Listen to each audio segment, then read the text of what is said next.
Hey there YouTube, this is SJM4306, and I know this video has been a very long time coming, but yeah, so I wanted to give you guys a bit of an update. And so I had gotten this 3D printer kit from China. I think I paid around $250 for it, including two spools, 1 kilogram spools. I got one black ABS or PLA, and then one white ABS over there.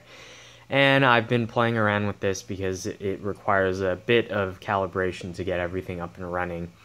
You can see there's a nice little LCD screen with information about your print, lapse time, print speed, all that good stuff, temperatures. There's an SD card reader on here, so you can just write your G-code to an SD card using something like your slicer program or something like that from the STL files, and this will handle it perfectly. I have a single extruder. Let's see what else. This is a direct drive system, so you can see the little lever here for putting in and taking out the filament. This guy is 1.75 mil, I believe. It has two Z motors to drive the X carriage up and down using lead screws. And then it just uses a simple belt system for driving the X-axis. Y-axis is pretty much the same thing with the motor there in the back. You can see that. And yeah, this guy is the X motor right here. End stops are a bit of a pain, especially the Z one for calibrating. So I printed out a little mounting bracket. I have to move that guy over to here, and then I print out a second piece with a screw that comes down so I can easily adjust the Z end stop, you know, while it's on without having to mess around too much. But the problem is the supplied screws that go into the X motor that that modification mounts onto here. That guy's too short, so I need to get a longer M3 screw. So yeah, I guess I'll go through quickly and show you things that I printed out. I have a little baggie here, so give me a sec while I get this mounted up. I guess first thing to show is I did not bring my camera mount that I usually use using the gooseneck. So I had this little guy from the Pico projector that I bought. And in addition, I printed out this piece here, which is just simply a sliding camera mount. I'm just using a rubber band to hold it, and it clips everything in, so I will be right back as soon as I grab the parts that I printed. Okay, so I guess first thing, I printed this little AA battery holder. Let's see if I can get this a bit better so I can actually see what I'm... There. So it's a AA battery holder, and the tolerance on this is actually really good. It was a little hard to fit the cap on at first. A little bit of sanding and working with the pocket knife fixed that up. That came out really good. That was the newest thing that I printed. I guess I should show you the first thing that I printed, which was a ocarina. It printed in two parts. This one took quite a while to print. I just left it going overnight. But yeah, if it'll focus, you can just see it's a simple 5-hole ocarina, and there's, you know, the O hole, and this is a part that you blow into. I had to super glue the two halves together, but you can see that it came out pretty well and it works. I'm not gonna play it because I suck at playing it. But anyway, another thing that I printed out was this. You know what? Here was this coin sorter, and I still need to sand the top a bit. It kind of has some trouble, you know, sorting the coins and whatnot. But yeah, pretty much just snaps together like this. You drop your coins in, they fall in, usual.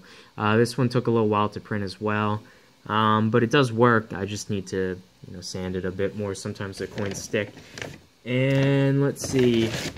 I printed out this was a test for the ABS, one of the first tests that I did, because I had trouble getting it to stick, so I printed out a whole bunch of random stuff. This is a Game Boy Micro faceplate, really thin, and I think I accidentally cut off too much of the screen portion. The screen is definitely not that big, but just a test to see what I could print. And let's see. I printed out a whole set of replacement parts for my printer. So this was like one of the first things I printed out. So in case, you know, anything happened to the parts, they broke or anything like that, I would already have replacement parts ready to go. So that's them. I printed out a weird little keychain cog thing. This should have been printed out in ABS because you have to actually snap the gears on, and I ended up breaking some of the teeth, so it's loosey-goosey now. I super glued it in, but you can see that it basically works. Let's see. Printed out a little Lego man. The tolerances on this model weren't so great, so it still doesn't fit together quite so right. But, you know, it's just a proof of concept. Let's see. I printed out this guy, which is a little octopus thing. This was actually one of the first things I printed out. First one I printed out, it only for some reason printed out half of it, so I got half an octopus. I guess I just got an octa. But yeah, after I fixed some of the calibration issues I was having, works perfectly. I printed out a headphone like earbud holder thing. You just put the wires through, you spool it around, and then you can push the actual plug in through here, and it'll hold it for you. Has a little MakerBot symbol. This one came out really nice, actually. Really cool. You can see my printer handles overhangs very well. I mean, I've watched a lot of videos and I've read other people's experiences, and they seem to have issues, but I never really had too many issues. For my electric guitar, I printed out these knobs. I printed these in PLA, but I also have it in ABS in the white color, and I already stuck them on my my Strat, and they look pretty much stock. Cool thing is, if you notice here, if it will focus, yeah, there's a little Pac-Man ghost on this one. Yeah, so pretty cool. Here's just another random knob. I believe this one, yeah, the hole's way too small. I don't know what this was for, but I just printed it out. It was quick.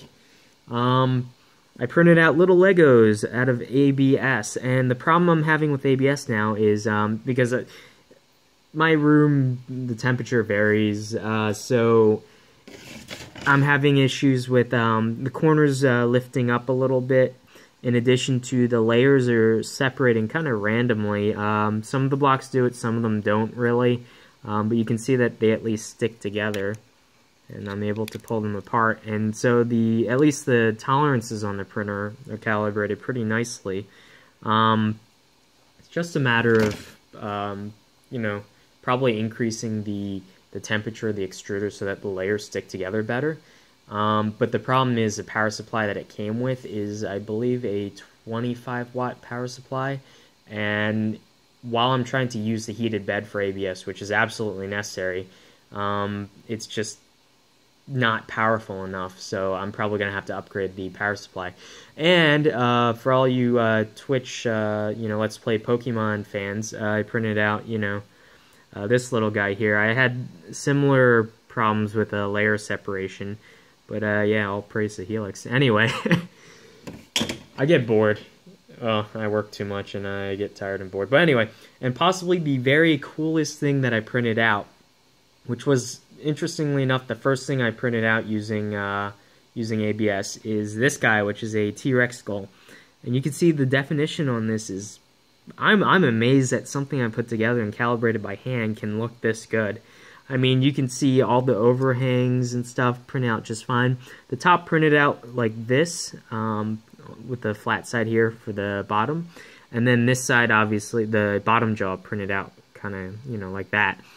But one thing to note is, yeah, the teeth kind of look like this T-Rex needs to, you know, go see a dentist or something, because they kind of look a little bit jaggy, and there's still some stringing there, but everything else looks fine. There's that cracking that I was talking about there, but it's not horrible. I mean, I could just fill those in with a little bit of glue or something. And yeah, this guy came out looking amazing. I mean, that looks real sick. So yeah, definitely proud of that.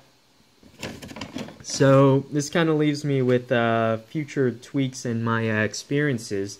Yeah, so bed leveling obviously is very important, and they can be accomplished using 4 screws on all sides of the bed. So how I calibrate it is I set it to auto home, for instance. So it'll automatically home everything.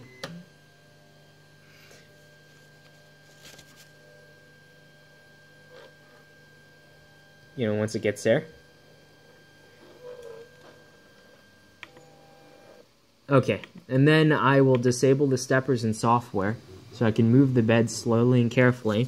And from that, you get a piece of paper and you go in each of the 4 corners, you move it to the edge, and then you just oh, this is kind of a bad example because I haven't actually calibrated this in a little while, but anyway, you move a little piece of paper under it while moving this little tensioning screw, and you'll be able to, once you can slide the paper around fairly freely but still feel a little bit of friction, that's when you know that that the bed is calibrated correctly for leveling. This guy does have a leveling probe in the back of the print head, so it is able to compensate a little bit for unevenness in the bed settings, but it is very important to actually try your best to level this as much as you can. Your prints will come out much better. I am using blue painter's tape and a little bit of Elmer's school glue, the purple stuff, just a very thin layer just to get prints to adhere to the bed and not come off while it's printing. So that's generally what I've been doing, and usually I'll have the prints stick on a little bit too well, so I have to pull off the tape with the print every time. But I just bought a big roll of blue painter's tape to help me with that. And other tools that I use, little scissors to cut boogers off my prints and whatnot. Little I think this is like a putty knife or something that I use to scrape parts off. Having some kind of box cutter with a razor blade or something also helps. Yeah, so everything, when I put this together, it only really took me a few hours. I was surprised how quick and easy it was. I guess I can show you the, here we go. I can show you some of the wiring. So I tried my best to do wire management, but like all my projects, it comes out like a big stinking pile of wires. I'm planning on putting a project enclosure box and just drilling holes for the wires that have to exit. That's fine. There is a USB built in, but I actually almost never use it. I just use the SD card because if my computer decides to, go to sleep or something during a print, that would ruin the print. So it's just easier using an SD card. All in all, build quality is pretty good. There is some issues. I was short a couple of nuts, so I had to go to the hardware store and buy some M3 nuts. To finish screwing on these the 2 end caps here, and also there's some holes that are slightly misdrilled, I guess.